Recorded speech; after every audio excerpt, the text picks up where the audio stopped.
சிந்து பைரவி அடுத்த வர எபிசோடில் பார்த்தீங்கன்னா சிவாவுக்கு கால் பண்ணி இந்த மாதிரி ஸ்னேகா வந்து பேசுவாங்க. நீ ஒழுங்காக வந்து இந்த மாதிரி கோர்ட்டில் வந்து ஜட்ஜுக்கு முன்னாடி இந்த மாதிரி சிந்து வந்து எனக்கு வேணாம், நான் ஸ்னேகாவையே கல்யாணம் பண்ணிக்கிறேன் அப்படின்னு சொல்லிட்டு சொல்லு. அப்போ தான் உன் மேலே எந்த கேஸும் இல்லாமல் நீ தப்பிக்க முடியும் சிவா அப்படின்னு சொல்கிறாங்க. நான் எடுத்த முடிவில் நான் எந்த மாற்றமும் இல்லை, நீ தான் என்னோட முடிவு, எந்த தண்டனை கொடுத்தாலும் நான் ஏற்றுக்கிறேன் அப்படின்னு சொல்லிட்டு சிவாவும் வந்து அவங்க முடிவில் வந்து உறுதியாக இருக்காங்க.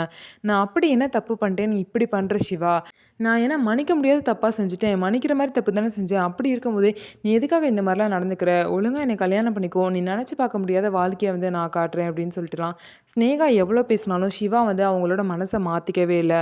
அவங்களோட முடிவில் வந்து உறுதியாக இருக்காங்க. ஸோ 18ஆம் தேதி பார்த்திங்க அப்படின்னா கோர்ட்டில் வந்து கேஸும் நடக்க போகுது. அதுக்குள்ளே வந்து சிவாவை என்னென்னா பிரெயின் வாஷ் பண்ணி மாற்றலாம் அப்படிங்கிறத மகா, அவங்களோட தம்பி, அதுக்கப்புறம் எல்லாரும் பார்த்திங்க அப்படின்னா சிவா கிட்டே பேசுகிறாங்க. ஆனால் சிவா அவர் எடுத்த முடிவில் வந்து உறுதியாக இருக்கார்.